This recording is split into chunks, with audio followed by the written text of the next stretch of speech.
તો રાજકોટમાં આજથી લોકમેળાનો પ્રારંભ થશે। લોકમેળાને અપાયું છે શૌર્યનું સિંદૂર નામ। લોકમેળાને કૃષિમંત્રી રાઘવજી પટેલ ખુલ્લો મૂકશે। રંગારંગ કાર્યક્રમ સાથે સાંજે આ લોકમેળાનો પ્રારંભ કરવામાં આવશે। 14 થી 18 ઓગસ્ટ સુધી આ લોકમેળો ચાલશે। જન્માષ્ટમીનો લોકમેળો અને આ મેળામાં 34 જેટલી અવનવી મોટી રાઇડ્સનું પણ આકર્ષણ દર્શાવવામાં આવ્યું છે અને સાથે જ મેળામાં આવતા લોકોની ભીડને કંટ્રોલ કરવા માટે 5 જેટલા રસ્તા પર નો એન્ટ્રી કરવામાં આવ્યા છે। 14 જેટલા સ્થળોએ ફ્રી પાર્કિંગ કરવામાં આવ્યું છે, ત્યારે પાર્કિંગમાં સીસીટીવી પણ લગાવવામાં આવ્યા છે। 2 ડીસીપી, 3 એસીપી અને 15 પીઆઈ સુરક્ષામાં તૈનાત રહેશે। જોકે મેળામાં 2000થી વધુ પોલીસની સુરક્ષા પણ રહેશે। મેળામાં 16 જેટલા વોચ ટાવર અને ડ્રોનથી નજર રાખવામાં આવશે। સાથે જ એનડીઆરએફ અને એસડીઆરએફ ફાયરની ટીમો પણ મેળામાં તૈનાત રહેશે। જોકે ભીડને કંટ્રોલ કરવા માટે એઆઈ ટેકનોલોજીનો પણ ઉપયોગ કરવામાં આવશે।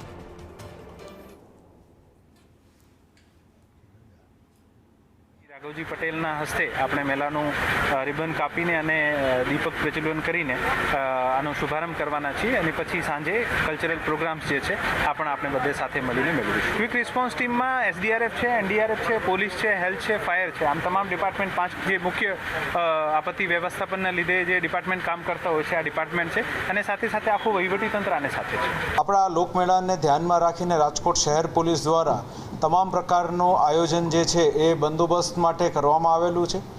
આ આયોજનની અંદર આશરે 2000 જેટલા પોલીસ અધિકારી અને જવાનો જે છે એ આ બંદોબસ્ત કરશે। લોકોની સેફટી માટે થઈને, ક્રાઉડ મેનેજમેન્ટ માટે થઈને જરૂરી વ્યવસ્થાઓ કરવામાં આવી છે।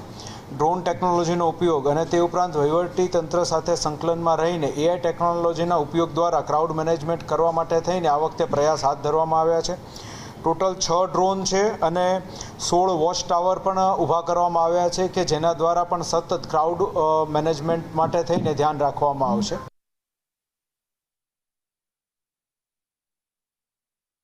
તો 1700 જેટલા પોલીસ જવાનો પણ સુરક્ષા માટે તૈનાત કરવામાં આવ્યા છે। આ લોકમેળામાં કોઈપણ પ્રકારની કોઈ અનિચ્છનીય ઘટના ન બને તેના માટે ખાસ ચાંપતો બંદોબસ્ત પણ રાખવામાં આવશે અને સાથે જ એનડીઆરએફ અને એસડીઆરએફની ટીમો પણ મેળામાં તૈનાત કરવામાં આવશે।